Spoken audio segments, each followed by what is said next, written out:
Hey there, Film Buds. Welcome back to the Film Buds podcast. I'm your host, Paul. And I'm Lauren. And, unfortunately, this is going to be our last show ever. You know, the Film Buds is packing it in. Henry was the one that really, he told us to go and jump off a tree. So, we're packing it in. Yeah, it's been a fun ride. This is the last one, I know. It's a real shame. And that is also an April Fool's joke. Not a particularly good one, but I can't help that. Improv is hard. And I don't really have a lot of options on how I could possibly prank you people. But that's what leads us right into our first episode of the month of April. It's April 1st. Not necessarily, I guess, when you're listening to it, but at least when it got posted, and if you're listening to it new. And, it's a whole new month, and so we did a whole new theme, and we're doing April holiday films all week long, or all month long. Just for this week, guys. We're gonna be done. April Fools. Cram them in, only do 1 week. That's right. But no, so we're doing April holidays, and the first one that comes up is April Fool's Day. Dear, how do you feel about April Fool's Day as a holiday? I could throw the whole day away. Honestly, I hated it as a child. I hated all of the practical jokes. I find them very tedious. Because people can just go too far with them, and when you're the butt of the joke, that's never a good feeling. So, and I'm not a big pranker myself. So really for me, I could just oh no, it got left behind, you say, and we're never doing it again? I would be totally fine. No, I think that's fair. I think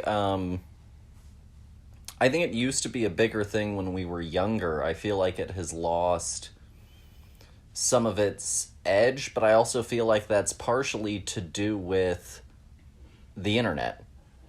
And I think that's partially due to the fact that, YouTube is so prolific with prank videos, real or staged, and some of them do go too far, and,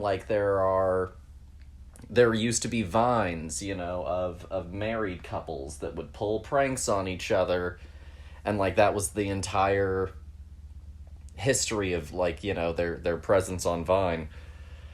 And there was that Ashton Kutcher show?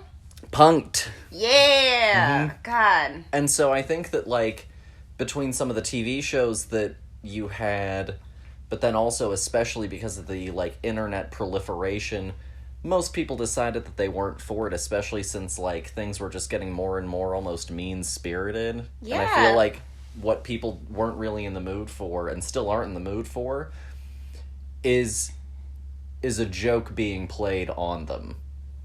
No one's in the mood for that in today's day and age. No one has the fucking time for a joke to be played on them. An elaborate prank to be played on them. I mean, honestly, I kind of feel the same way about, holidays I don't know, St. Patrick's Day. Sure, I'll wear green, but if you pinch me, that's the end. Yeah. We're done here, So, I feel yeah, I could just, take it or leave it. If it's your thing, great, but also, know your audience as well with your prank, because, pranks can go too far, and you might be the one hurt. No, absolutely.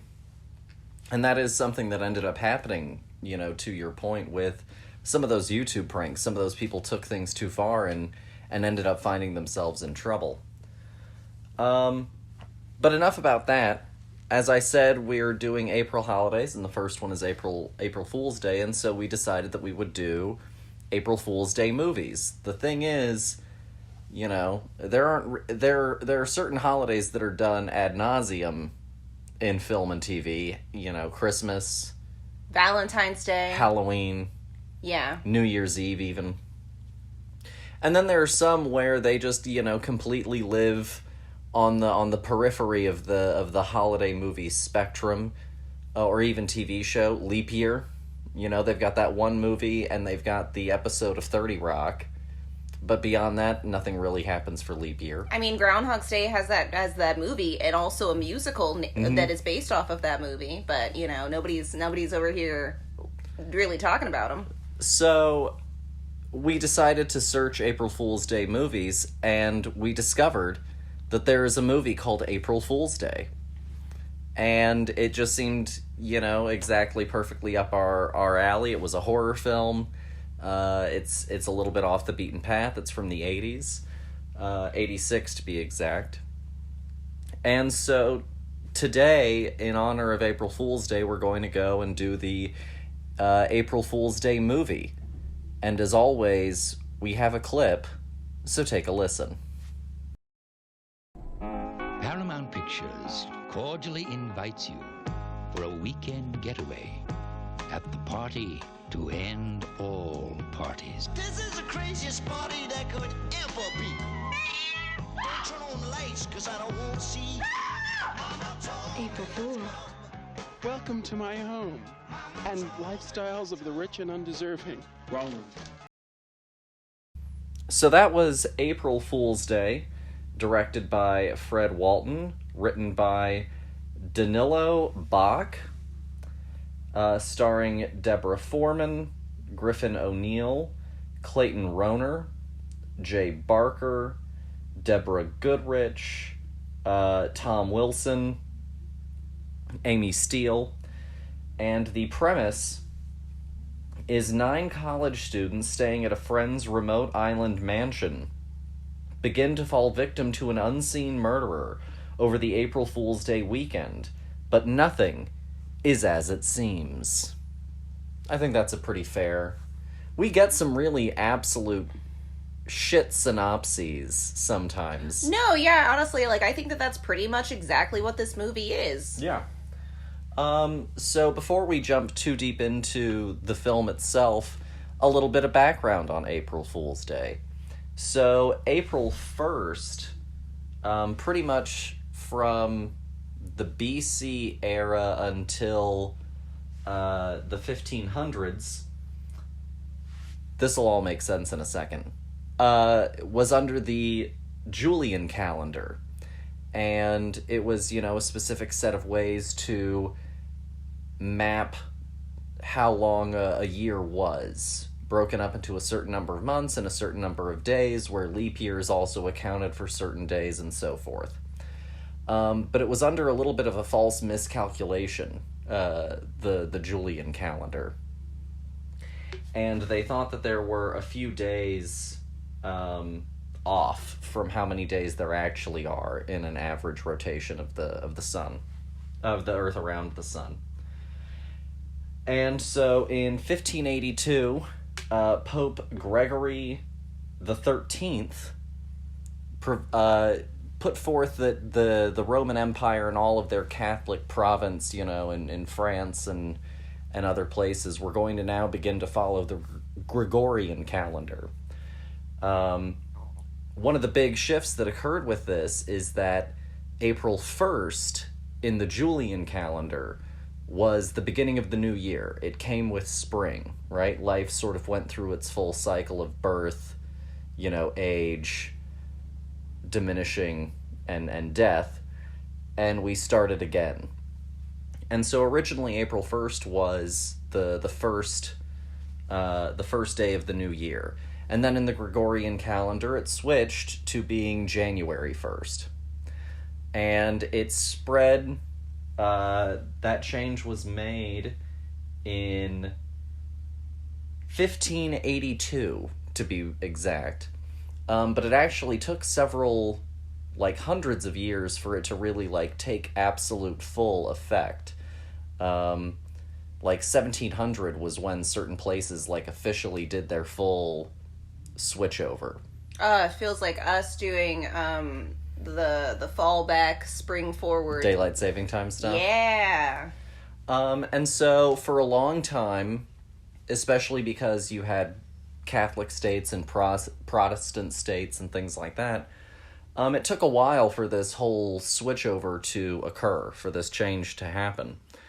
And what ended up happening is a lot of people decided to then... This is the supposed story of April Fools. started to mock all of the people, on that first day of the month, the people who were still following that it was the beginning of the new year.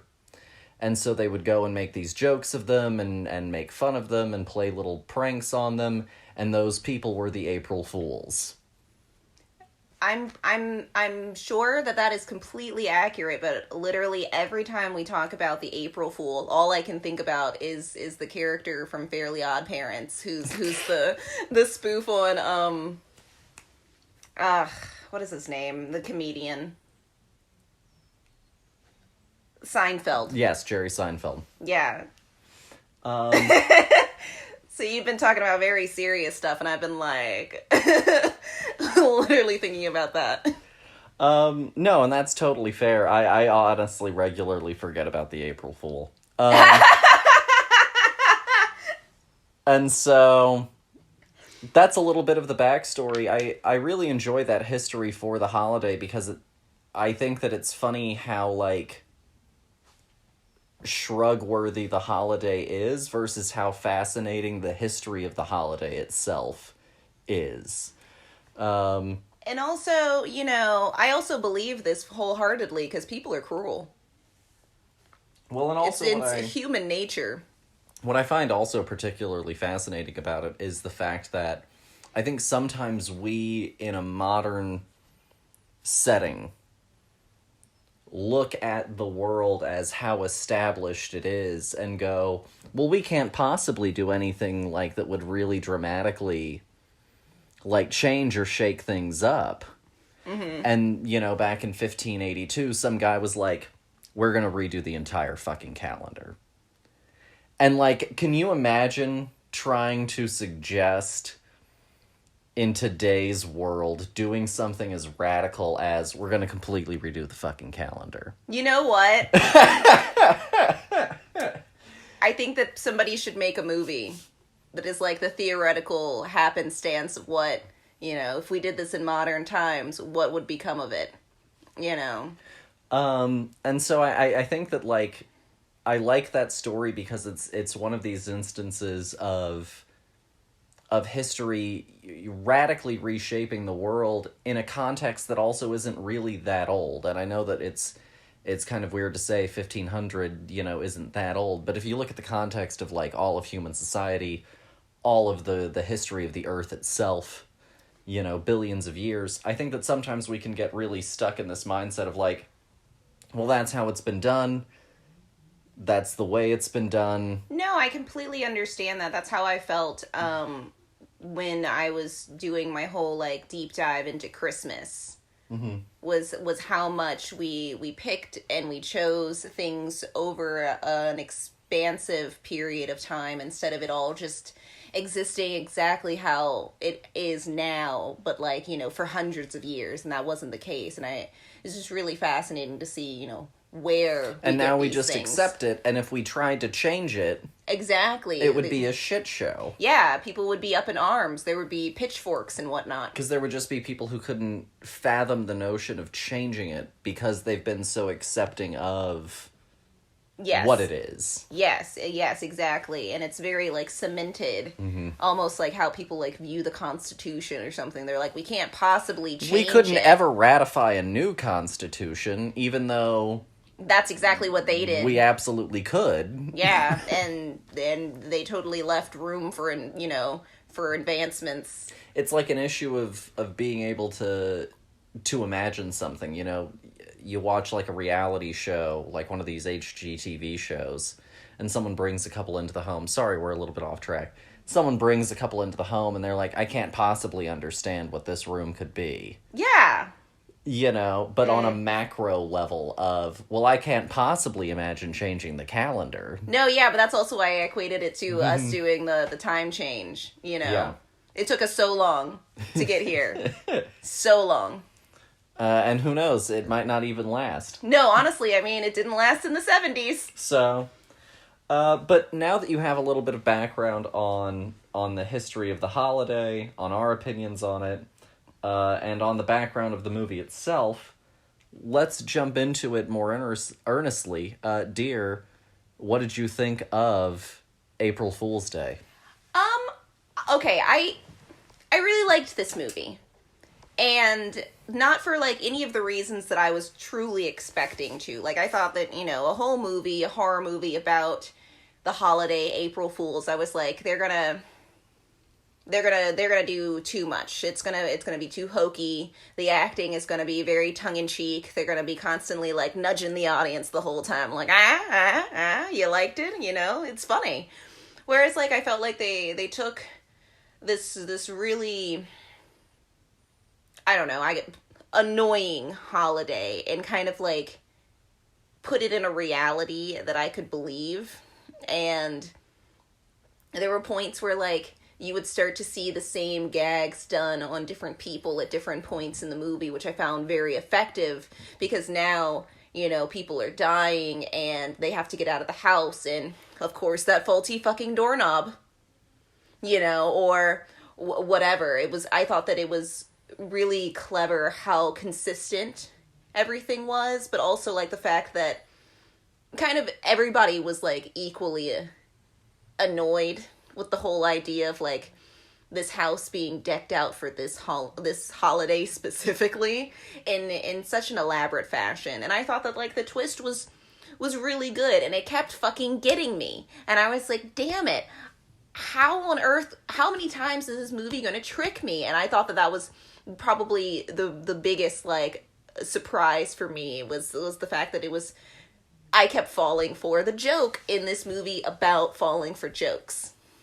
No, absolutely. And going back to what you were saying about expectations, I certainly was a little bit apprehensive about the movie doing a lot of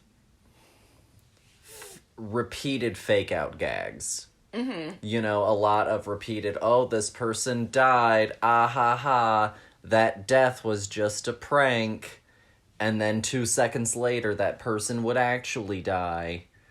You know, yeah. I was a little bit worried that it would be this kind of continual, for an hour and a half, that sort of joke, though, would get very tiresome. No, for sure. And so that was one of my big concerns when I was going into it. And,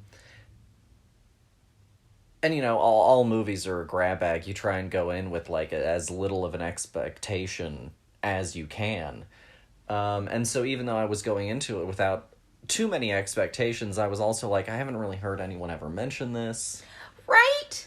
You know, so, like, I don't know what to expect, but I feel like the fact that I haven't heard anybody mention this isn't in favor of the movie. No, I completely agree. I thought that the acting was going to be really rough, and it was yeah, just or there was going to be something about it that just totally held it back from, like, being something that made it worth talking about on a certain level, you know what I mean? No, for sure.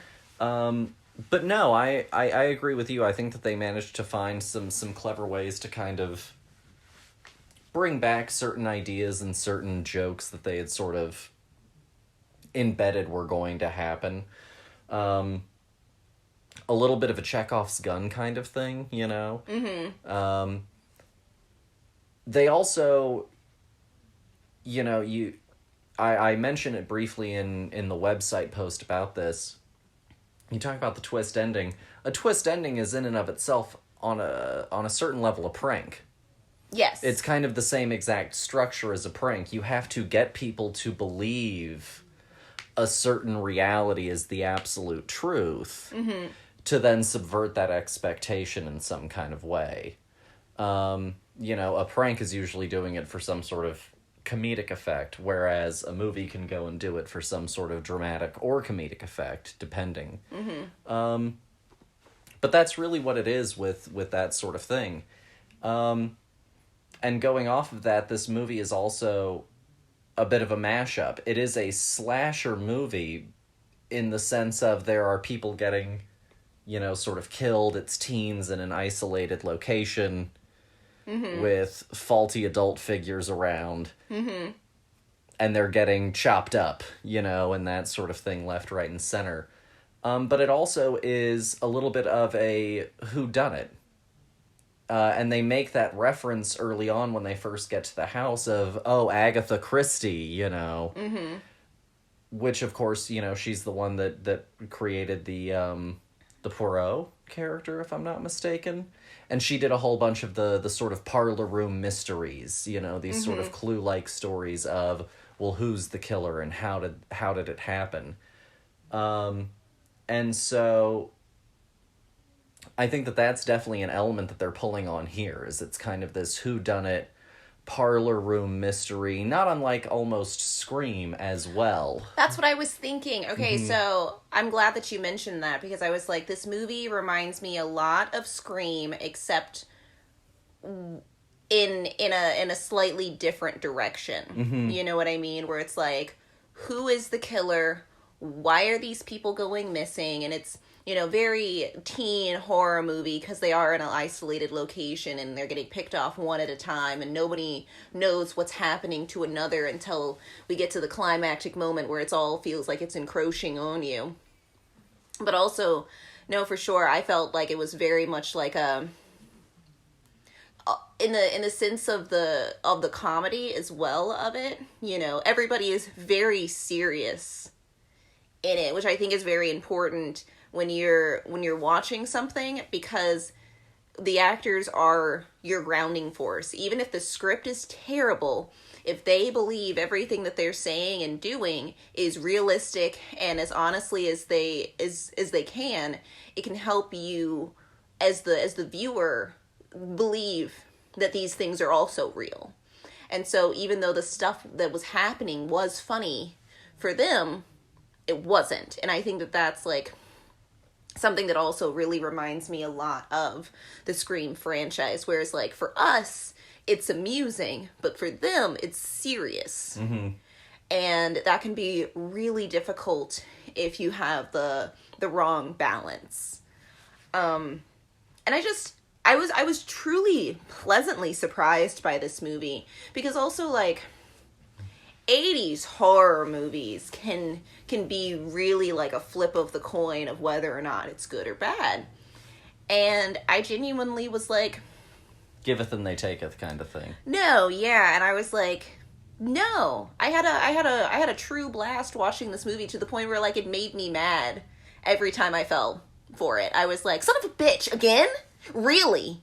And it just, because it's just such a good ride. And honestly, for me, it's kind of like completely a serious horror movie until it's not. And I think that that's great, because it also kind of, I think it takes the mystery out of how horror movies are made a little bit, and I think that that's a lot of fun as well. Well, and I think that that's what, you know, when there are a few slashers and a few, you know, genre blend horror films, and I think that that's why Scream makes a reference to it, and I think also Buffy, you know, it's kind of this Scooby-Doo effect.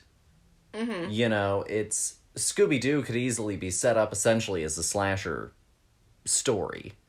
Yes. It has all of the same sort of elements, but it's this whodunit story really underneath it all. You know, it has the sort of paranormal, ghoulish, whatever figure. And so I think that is definitely what plays into it here a little bit. And I was watching a brief interview with Deborah Goodrich, and she was talking about some of the more sort of thriller elements of the story, and how ultimately, like, it has to be sort of this effective mystery that has like a good payoff, and it does. All of the clues point in all of the right ways for the big payoff in the finale. And she was also talking about, going back to the sort of teen factor of it, that they were meant to be very much sort of Brat Pack, John Hughes kind of character types. Oh, I think that makes perfect sense. I remember when we were like looking, I was like writing down all of the information for this movie before we watched it, and I was reading off the names of the characters to you. And I was like, these are the most just generic teen kid movie names, you know, where like Muffy and Nikki and Skip and Chaz. And it's just like the worst kind of combination of just like throwaway names like you could ever have. And I think that also like really helped with the whole like it could be anybody, you know, kind of thing. But they're also that's not the important part of the story is like, can you name all of the characters in this movie? Like, no, it almost felt like they put in these filler names and they were eventually going to go back and put some better names in, and they were like, oh, whatever. His name is Skip. That's good enough. No, for sure. And, you know, going back to that whole, like, comedy and drama run on certain similar wavelengths, right? A movie like Ferris Bueller's Day Off, you need the authority figures to be comically incapable. Yes. In certain ways. They need to just be ineffective. Mm-hmm. You run into the same tropes with the moment that you do any kind of teen horror. You need the authority figures, the adult figures, to be kind of inept. Well, because at every level. Because at the end of the day, and it's kind of the same with, like, let's say, like, Charlie Brown is, like, a really good example of this. Because your perspective characters are the teens, are the kids.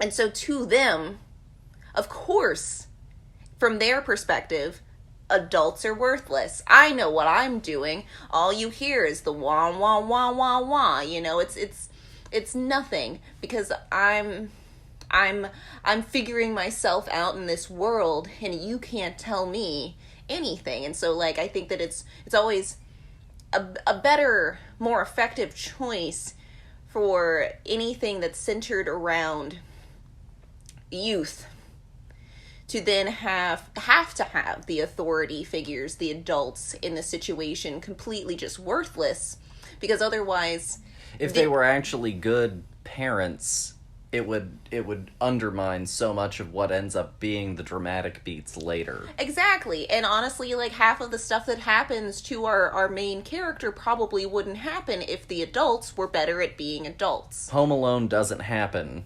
Unless he gets left home alone. And that means that the parents have to, in that moment, be bad parents. Yes, exactly. And it's not that they don't love their child or, you know, all of the cliche isms, but in order for to get to the end of the movie, for a narrative to happen, yeah, we have to have some kind of conflict, some kind of thing happen that thrusts us in a direction of this character now trying to figure things out on their own.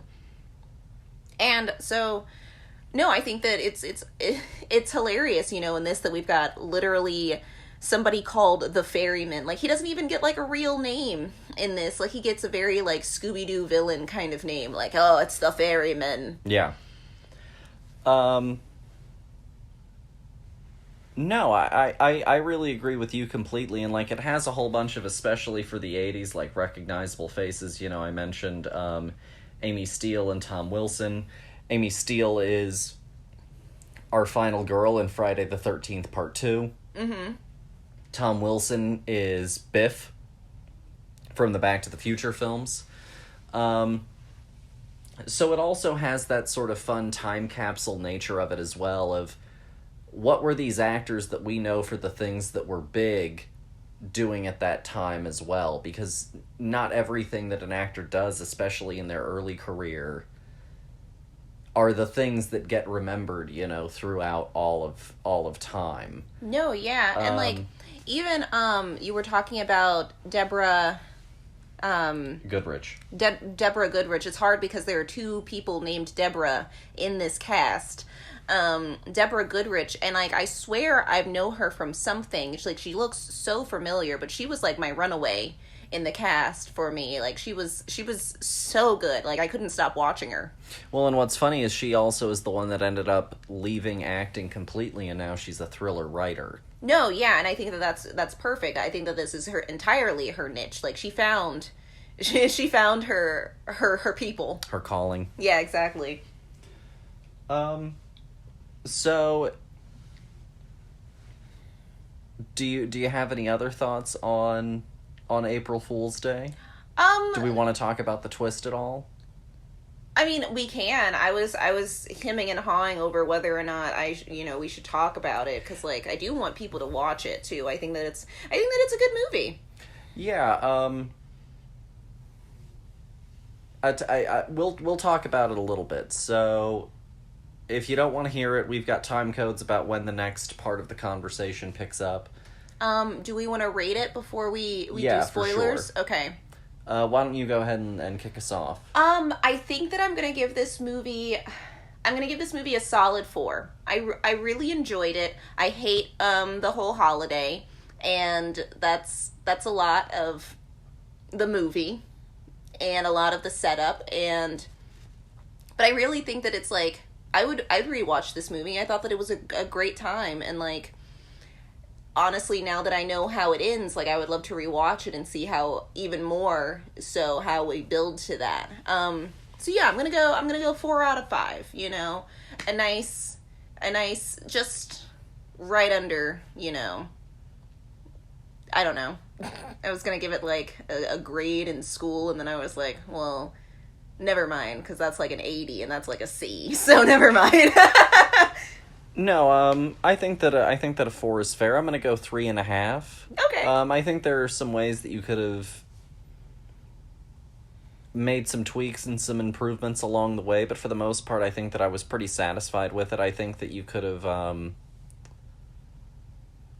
had a little bit more fun with some of the premise. You know, a little bit almost Home Alone-ish.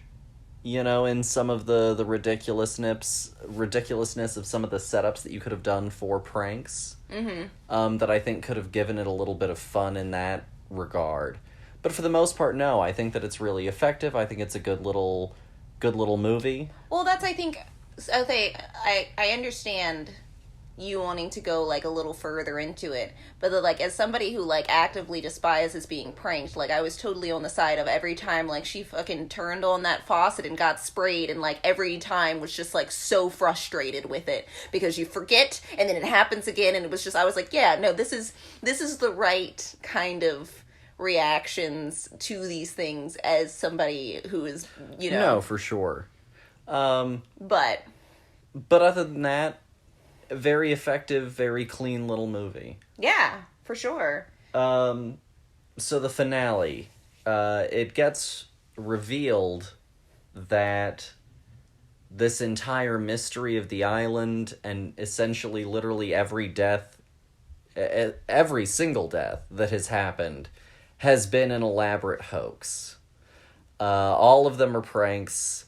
And the 2 people that survived to the end were kind of the 2 that the main host of this whole event decided would be like the final people.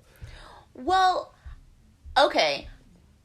I guess I have a question then. Mm-hmm. Because for me, I thought that it kind of just fell into it in like a more organic way. Like they ended up being the final people because they were more intuitive to the things happening, and everybody else was just kind of in the right place, right time. And that is also definitely, I think, part of it. I feel like there were probably a few times where they could have picked off one of them. Mm-hmm. And so it felt like it was a little bit maybe of happy accident and design at a certain point. Like, it could have been anyone, but also at a certain point it was obviously going to be them. Well, yeah, and so no, she for just sure. ran with that. But I think that that's also kind of the whole premise of the idea that she has for the island. Yeah. And for the house. Did you find the reveal satisfying? I was so mad. I was so mad because, like, like I said earlier, I was totally on the ride of, like, all of this, other than, the pranks of the house, everything else was real. And so the moment that our, like, final girl bursts through those doors and we see everybody just sitting that has been long dead at this point, just sitting around, palling about, just waiting for them to, like, basically show up, I was furious. I would have left that friendship. I would have been so mad. Like, oh, even now thinking about it, I was like, if anyone ever does some shit like this to me, you're done. Get out of here. End of the friendship. No, I thought that it really worked, and having done a mystery room, an escape room, a few times before, it was really funny to me how kind of like proto form of that concept this was. Oh, with all of the like fake clues exactly. that were left in all of the rooms. And so is it really a clue, or is it something that is just there to make you think that it is a clue? And I thought that was probably one of the most interesting and effective and forward-thinking elements for me. It also kind of reminded me of the Cabin in the Woods movie, where it's like, depending on the thing that you pick was the monster that you get. And so them all having different things hiding in their room that literally told no narrative whatsoever. It was like, one thing was like about an abortion, and another thing was like about a car accident. And another so, like, thing was like a heroin needle, No, exactly. So it was really like, and one thing was like a BDSM leather outfit, and it was just like all of these things were just like completely random, and it didn't really lead to anything, but it got, our cast, confused and bewildered and easy to prey upon.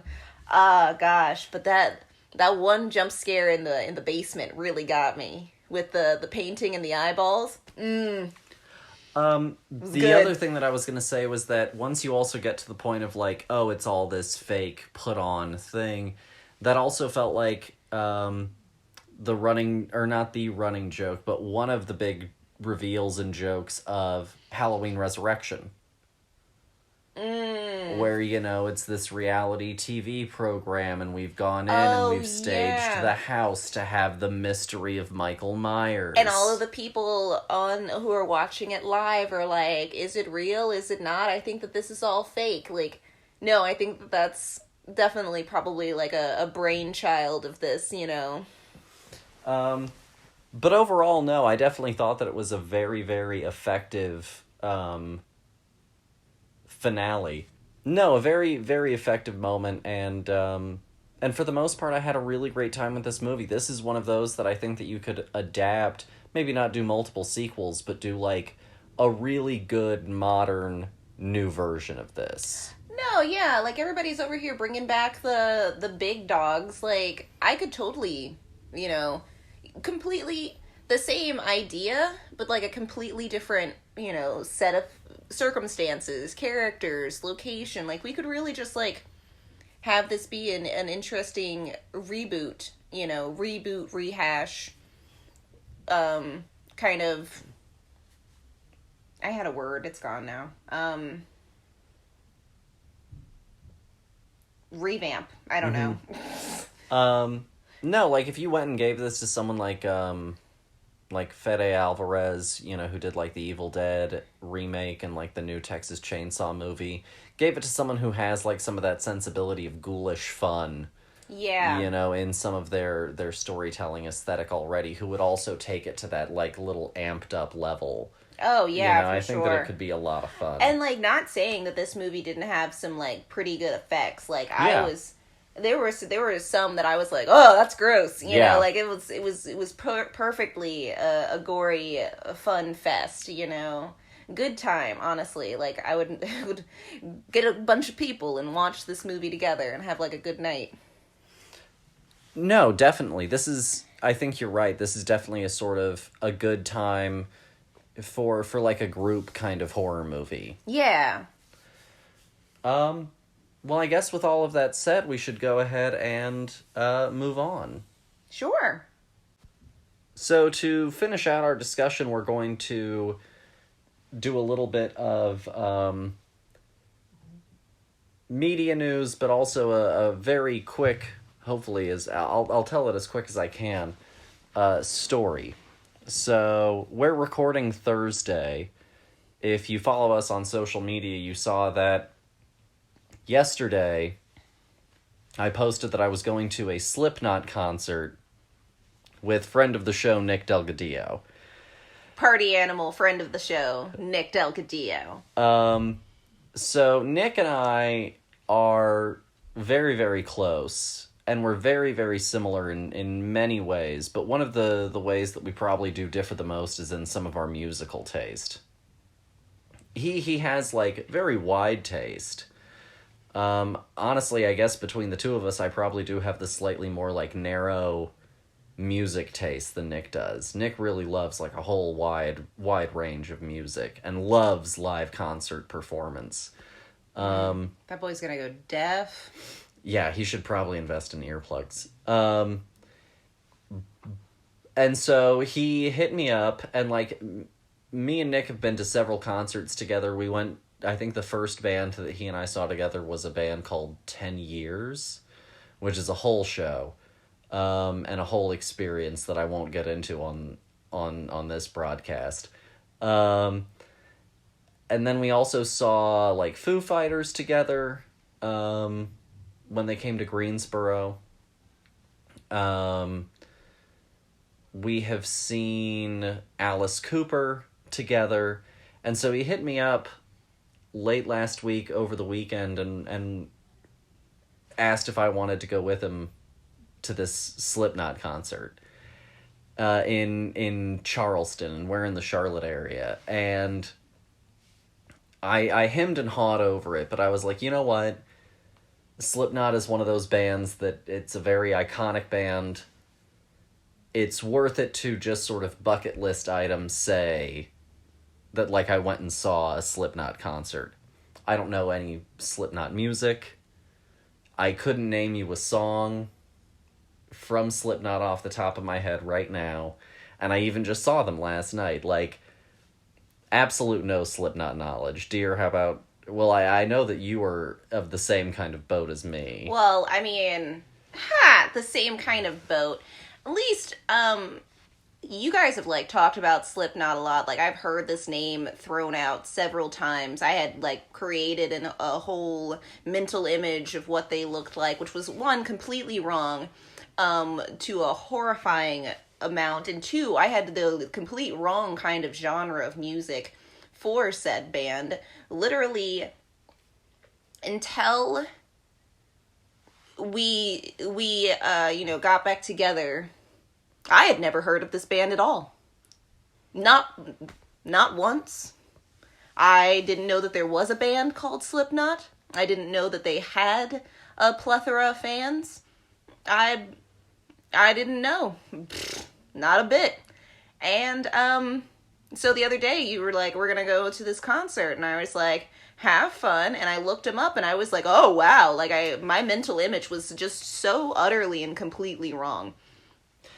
And, I'm fine that I wasn't invited and didn't have to go, because I probably would have hated it. I'm not sure that it would have been your cup of tea, to your point. I mean, I have a music degree, and, I like to hear words in my music, and I've still never heard any of their music. I'm sure it's lovely, and if you like their stuff, then that's a personal choice and good for you. But they're not a band that I would have ever watched. I was too chicken shit to even watch, like, a horror movie growing up, let alone see a horror band. So allow me to tell you about my Slipknot experience as someone who is completely unfamiliar, very briefly. So we get to the venue, which is this, like, sometimes a hockey rink in North Charleston over in, like, the airport area. So, like, it's just nothing but hotels and shit. And like, where this venue is. And we get there, we park, it's, like, very structured parking, they're flagging you where to go. We park, we get out, we walk over to the area that's an entrance, and the woman is like, we're not accepting floor seat entrance over here. And we're like, okay, where do we have to go? And they're like, the other side of the Coliseum. So we have to then go and walk all the way around to the other entrance. We scan our tickets, get inside, go in. I go to the restroom, and there's a line in the dude's restroom, several people are already very drunk. The show hasn't even started. There were 2 opening bands, and people are already very drunk. Jesus, this was a whole day affair. Yeah. What? Who opens for a Slipknot show? Is it just more people like Slipknot, or do they have, like, I don't know, like Blake Shelton? The first band was, I think, we didn't see them. The first band, I think, was called War Dogs. No, that sounds like something that should be playing in front of And Slipknot. the second band was a group called In This Moment, which I think was the first photo that I sent you. Oh, was okay. from the In This Moment performance. And I already very much, like, in the interactions that I'm hearing in the bathroom and in the people that I'm seeing, get a very much, like, a sense of the crowd that we're dealing with here. So then we get inside, we get a drink, we go down to the floor. We're standing down there. We listen to the last, like, 2 songs of In This Moment, maybe 3. And, some people clear out and stuff like that. And they go on at 9. And so it's around 8:30 at most. We hang out, just sort of, chit-chat on the floor, stuff like that. And right around the time that, like, it's supposed to be kicking off, people are coming down and they're playing some, like, just songs through the speakers, but they brought down all the lights and people are getting to positions and stuff like that.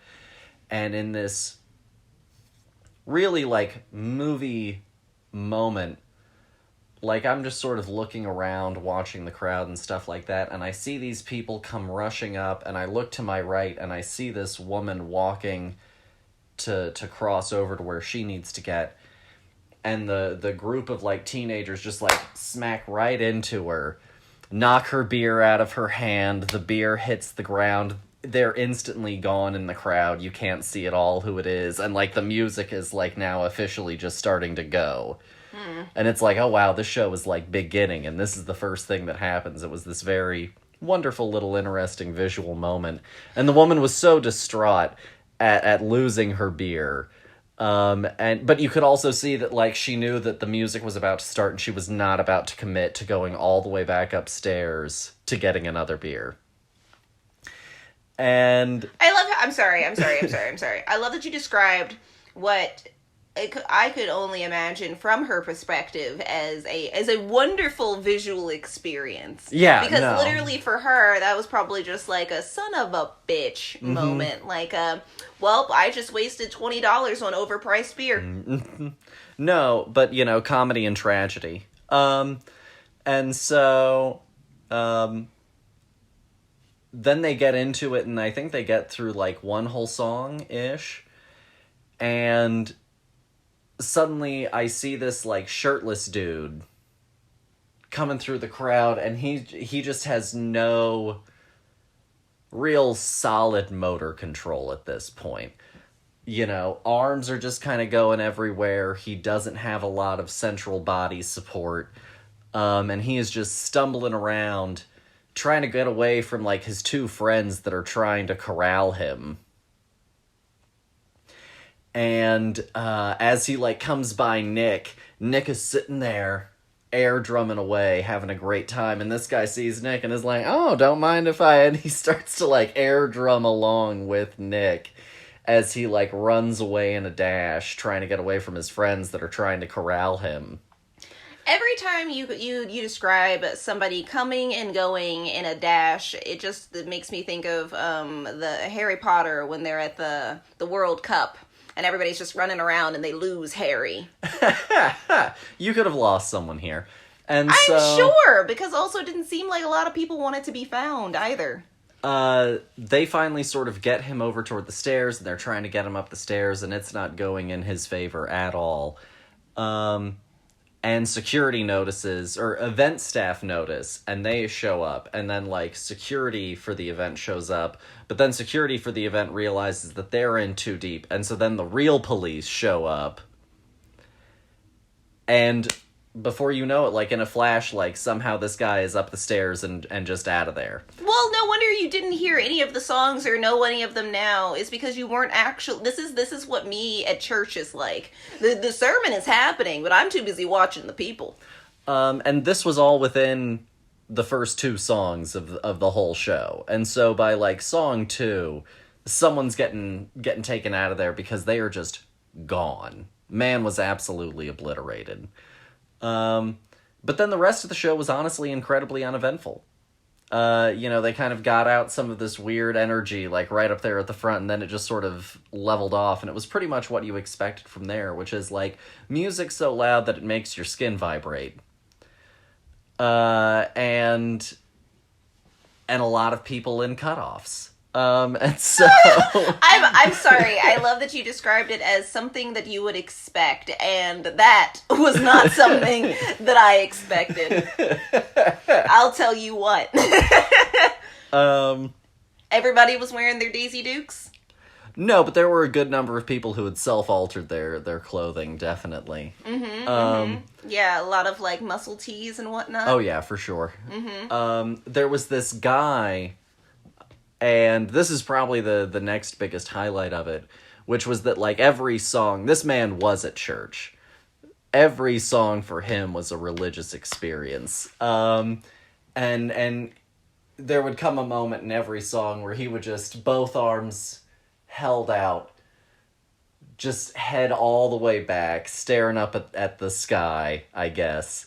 Just absolutely engulfed in the moment. Just having a complete religious experience while listening to Slipknot. No. If you're having a real... he isn't looking up at the sky. It's an eyes closed thing. You're feeling it on the inside. You're just letting the mood take over. You looking at the sky, you're distracted by what you see in the sky. And so he was just absolutely into it, and I also really enjoyed how like let it happen, like he was about the mood of the experience, when also it's incredible 100% headbanger music. Like there was this little girl, she probably was like 10 years old, who was there headbanging like a motherfucker. And she had this huge mop of curly hair. I'm sorry. I'm gonna be the prude here really quick. This is a school night. There were a lot of children there. These people homeschool. There was one kid who was... Because I would have been passed out. I would have been like, I'm going to bed now. Give me the keys to the car. I'll see you later, guys. There was solidly a kid who was essentially asleep through the last, like, song of In This Moment. See, that's when you fork up the money and buy a babysitter, because you do not need your child at the concert with you. They're not gonna get it. No. But that's a little bit of my experience with Slipknot. I thought that I would share it with y'all. Insanity. I love that you, again, got no impression from the show itself other than people watching. The music was fine. There were definitely some songs that I kind of enjoyed the experience of the song more. But it definitely was not necessarily like my kind of music.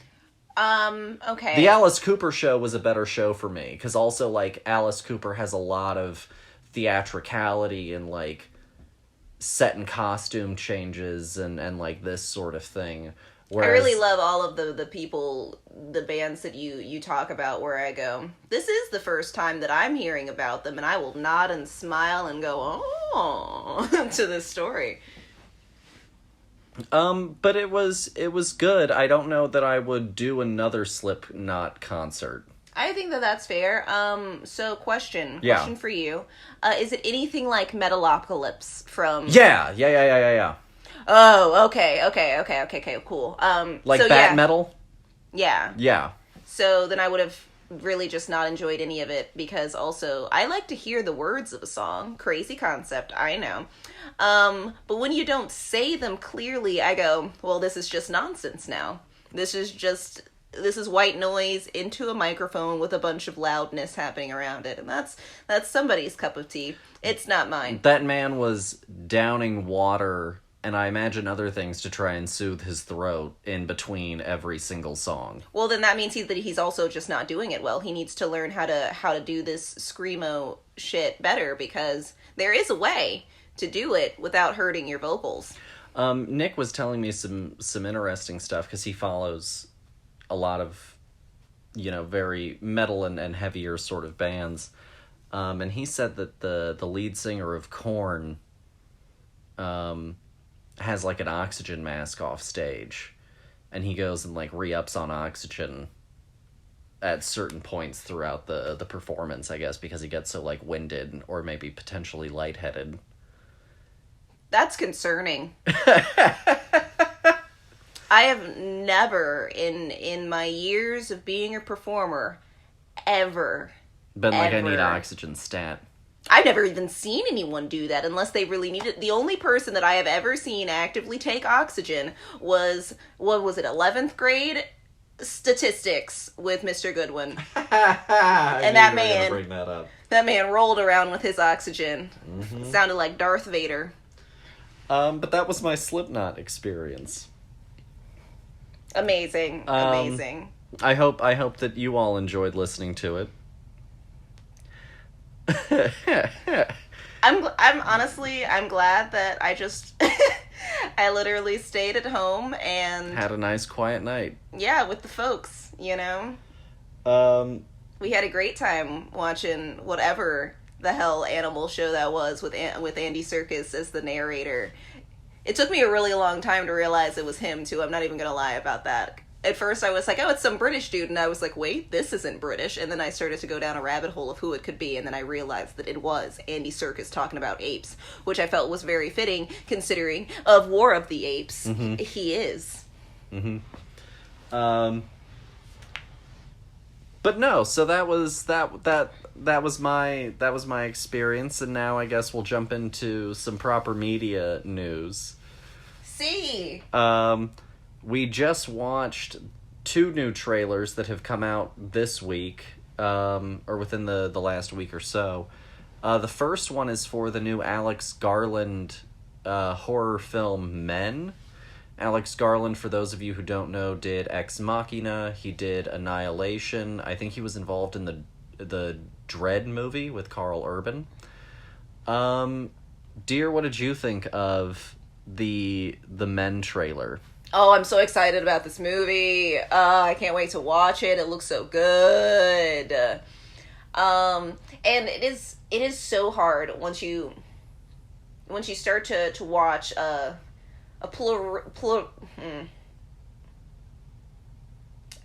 exuberant amount of movies. You just start to really like it's almost like the elevator pitch of when you see something new. You're like, all right, you have 10 seconds to impress me, or else absolutely not. I'm not watching this. There's like a definite yes list, there's like a sure if I'm bored list, and there's a hell no list. And this one was like definite interest. I love the cast of what we've seen. I think that the concept is really interesting. I want to understand more of the twist. I have some theories about what this movie is about, but I'm going to wait until we actually get to watch it. Like, this is a movie that, like, I want to watch in theaters. There aren't a lot of movies that I'm, like, willing to deal with theater crowds and sticky seats for, but, like, this is it. I'm pumped. I'm pumped about this. No, for sure. I quite like his work. I think Ex Machina is a great movie. I really enjoyed Annihilation, and I think Dread is awesome. We saw the first trailer for this with X. Yes, also a great movie. And we had a great time. Or had a great time with that first trailer. This trailer shows a lot more, but it still held back a good amount, and so I'm pretty interested in it. I love the cast. Rory Kinnear, I think, is a great actor. So I'm quite looking forward to it. The second trailer that we watched was Top Gun Maverick. Dear, how did you feel about Top Gun Maverick? So until you told me just now, literally as we're recording, that this trailer came out this week, or like sometime in the nearish past, I straight up was like, this is the exact same trailer that we watched from the last one. I was like, this isn't new. Like, when you started to play it, I was like, why the hell are we watching this? Like, we've already seen this. I think that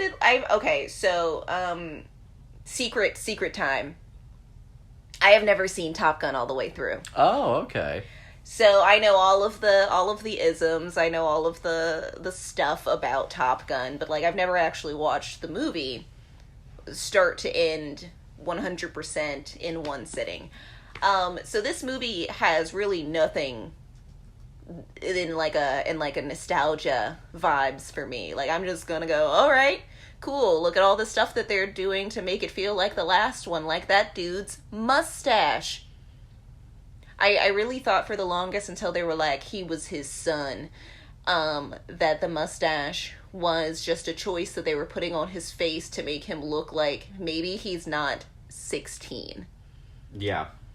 And then I realized that they were just doing a play on the old movie, and I was like, ugh, not interesting. You could have done so many more interesting things. Your dad is clean shaven. You don't walk around clean shaven just because you're obsessed with your dad. So, like, him having a mustache to honor his father, or whatever it's for, is like, just like a whatever. Not everyone can just rock a mustache. And I'm sorry, actor whose name I don't know, you can't. Miles Teller. Miles Teller.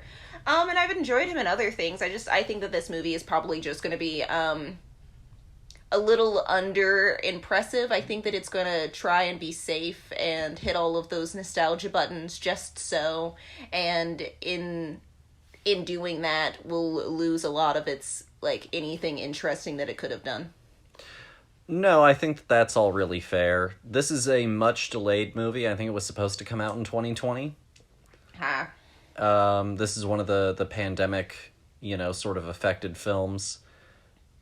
I'm looking forward to it. I have seen all of Top Gun a few times. I quite like Top Gun. I agree that I think it will probably end up doing a lot of the safer emotional beats. But I am really pumped for a lot of the spectacle of it, because they did strap cameras to a lot of fighter jets and put the cast, including Miles Teller and some of them, in fighter jets and film them, flying through the air and doing some of these maneuvers. And so I think that on a spectacle level, it's going to be tremendous. Oh, yeah, for sure. I just think that the plot is gonna... It's going to be a safer plot.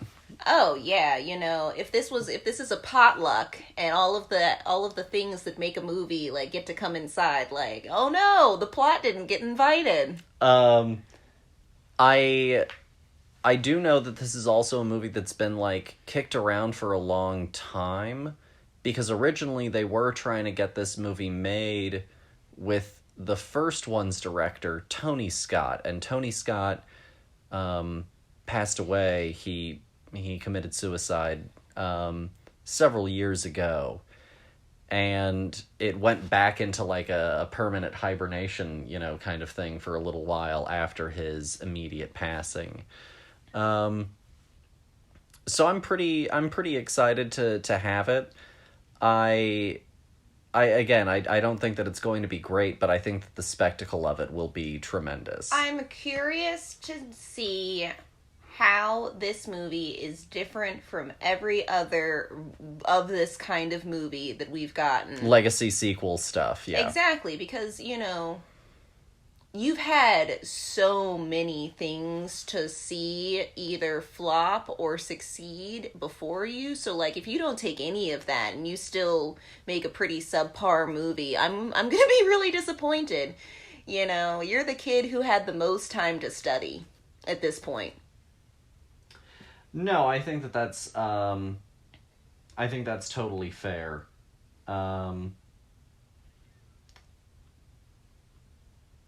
And I'm not sure how it's going to go. Tom Cruise, as much as I do love him in the Ethan Hunt role, and in some stuff that he has done semi-recently, I would be interested in seeing him go back and trying to do, like, another A Few Good Men. You know, it's a character part. You know, you are going to be doing just nothing but drama scenes, so you have to be present. You know, and I would be interested in, especially once we get past Mission Impossible 7 and Mission Impossible 8 and Top Gun Maverick, in seeing him go back to doing some of that, because he was actually really good at that. And the thing is that's just not the thing that's paying the bills or, you know, pumping that adrenaline straight to his penis. So, I really don't think that that's going to happen. I think that Tom Cruise is officially just an adrenaline junkie, and in the worst kind of way. No, I think that that's fair. Speaking of action films, I did want to briefly bring up the very sad news that did get confirmed this week, which is that Bruce Willis is retiring from acting. The initial reports were rumors of dementia, but what he actually has is referred to as aphasia, which is essentially a growing inability to not be able to process or create speech and communication. It's very tragic. It's very sad. And I imagine that especially for someone who made a living constantly communicating, you know, with scene partners, you know, with people on set, with the press, etc. You know, I it must be incredibly difficult. Not that it wouldn't be hard for anyone, you know, going through this. We're social creatures, communicative creatures on a certain level. But I imagine that there is something very, very difficult about being an actor and losing the ability to speak. So it's very sad. Bruce Willis is certainly, I think, one of the great action stars, obviously, of that decade, and I think that one of the reasons that I always liked Bruce Willis a little bit more, especially growing up, than, like, Stallone or Schwarzenegger, was that he wasn't, like, some ultra-jacked, you know, dude. Like, John McClane was just, like, a fit cop, you know? Oh, yeah, no, he had that right kind of, like... everyman. Yeah, that's perfect. You know, it was very approachable. He lost his hair, like, really young, and, like, still just, like, kept going with that. You know, he wasn't some heartthrob, sexy-looking dude. He was just, like, an every man, and, like... who had, like, a charisma about him. Yeah, and, like, a gruffness and, like, an interest, you know? One of my favorite movies with him is The Fifth Element. Mm-hmm. I think that he does a phenomenal job in that, and, like, I could watch that movie over and over again. I love that movie, and I think that we are truly, to your point, you know, he will be missed in the world of acting, especially as high as what he was. You know, I'm not talking about the Expendables or whatever the old people action movie is called now, where they were like, let's bring all of the people back from these 80s movies that you watched, and now they're 75. But no, like, his heyday is truly something remarkable, and you can't recreate that. And he will definitely be missed, for sure. And I know that he is not gone, but it's still a star that is dimming. Yeah. But to not end the show on too dour of a note, you know, I will say this: he's a tremendous person, and at least we have the movies that we have. No, yeah, you know, and he's surrounded by people who love him and who, you know, and that's really important. A good support system is always, you know, it can't be bought. No. And so, you know, we may miss him entirely in acting, but people leave the career of acting all of the time to do other things. And so who knows what's next for Bruce. This isn't the end. Well, and also the benefit of people that are, you know, artists in some kind of ways, you can't always go back whenever you miss them to the art that they gave you. Exactly. You know? It's forever. Mm-hmm. You know. And that's the great thing about art, and that's why I also think it's crap that we keep trying to bring people back from the dead, but that's another side step.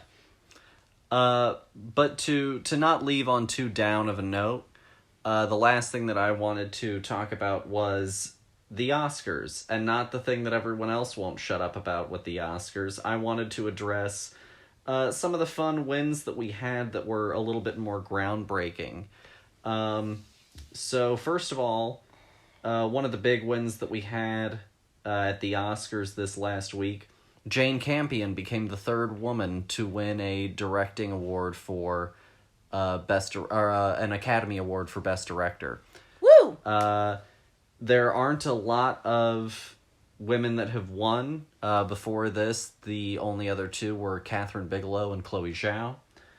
Beyond that, the only other women that have ever been nominated were Lena Wertmuller, Sofia Coppola, Greta Gerwig, and Emerald Fennell. So, very small list of women that have been nominated, even smaller list of women that have won. And she was very deserving. Power of the Dog was an incredible movie. We had our first deaf male actor win an Academy Award, Troy Kotsur for Coda. Our first actor, of the deaf or hearing impaired community, hard of hearing community, to win any kind of award was, of course, Marlee Matlin. And that was years ago. That was a while ago. So it's amazing that we've honestly, I'd say put 20 years in between these two. And they were in this movie together. Mm-hmm.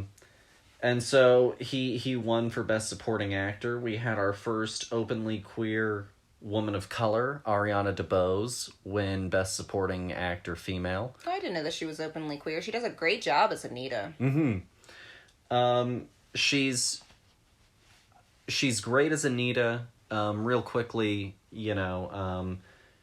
we recently watched that, and we'll talk about it a little bit in just a second. And the last big one that was a history maker was Riz Ahmed, the actor, who was the first Muslim and Pakistani actor to be nominated for Best Actor, is also now the first Muslim man to win Best Live-Action Short Documentary at the Academy Awards. No, that's awesome. So he's a tremendous filmmaker, or actor. I'm glad that he was able to go on and make a documentary that was so well received. And I wanted to talk about some of the things that happened at the Oscars that are truly changing, the perception of film for someone watching. Mm-hmm. And are a sign of changing times, of what's seen as viable and who is seen as successful and what is represented on the screen. No, yeah, for sure. And also in the awards, because Troy Kotsur is never going to not be an Academy Award winner now. Well, yeah. And so I think that that's tremendous, and I wanted to recognize some of that. Yeah, I mean, it's nice to go and look back on these moments that are truly, making history, and, it's kind of like a weird, feeling where you're like, I'm living through this right now, and, you always think of, history as being something in the past tense, but, history is active, and it's all around us, and we can change it so easily with the choices that we make. And we can make more history, or we can continue to not more history, we're always making history, but we can make great history, or we can make crap history. You can change the calendar, you cannot. Exactly, No, absolutely. The last thing, I guess, that we'll actually end on is we'll do a little bit of what we're watching. So, dear, what have we been watching since the last time that we recorded? Well, let me throw out my handy-dandy notebook. Okay, so the last time we recorded, we watched Blood Simple, Rear Window, and West Side Story. Yes. And I also watched the '09 Star Trek and Looper as well. You were in like a whole sci-fi mood. Yeah, sci-fi mood, but also a little bit of still the noir sort of thriller stuff, with Blood Simple and Looper. No, yeah, for sure. I've really been enjoying what I have been watching lately. I haven't really watched anything that's been like a dud for me lately. How about you? No, I've really enjoyed the movies, and like I was looking at this list and literally be over here being like Blood Simple, Blood Simple, Blood Simple. Oh my gosh, I remember it now. Like it took me a minute. Just because I love the Coens, love them, all of my heart. Terrible titles across the board. Can never remember what the hell the movie is about by just looking at the title alone. Like you just have to know. Until I was like over here being like, I don't think I watched this movie. Just title alone was like, I've never heard of that. But no, I think that we've had like a good array of some fun picks over here. Some movies that I've personally never seen. Some that are, legacy babies. Some that are things that I've heard of but never gotten around to, like with Rear Window. I thought the Rear Window was phenomenal. A little sexist, but it's from 1954, so it's gonna be a little sexist. It's not as offensive, I guess, as other things we've watched. But like it's also just really interesting to kind of like go through, because we have like a wide array of like the movies that we watched. Blood Simple and Rear Window are exactly 30 years apart. And then we watched, the new West Side Story, which was absolutely phenomenal. Can't talk about it more, but like just watch it. I think that it's truly just as spectacular. What musical theater in the best kind of light and with the most care can be in a movie. No, absolutely. I think that's all really fair. I don't really honestly have terribly much else to add, so I guess we'll go ahead and let our listeners get on with it. Yeah, go out there and make something amazing. Yeah. Whatever it is. Thank you all for listening. We hope that you enjoy April. If you are a part of the newsletter and you're listening to this, then you either have already gotten or will be getting the upcoming content for all of April. We schedule everything out. I'm going to post the full schedule next week. But also a good reminder for y'all, go and sign up for the newsletter. It's on the website. Also be sure to go and check out last week's episode or any of our great episodes from Women in Film, which we did all throughout March. And also go and check out the new review that I posted for the HBO docu-series One Perfect Shot. Also, as always, follow us on Twitter, Instagram, leave a review, tell friends about us. Thanks again for listening, and we'll talk to y'all next week. Bye.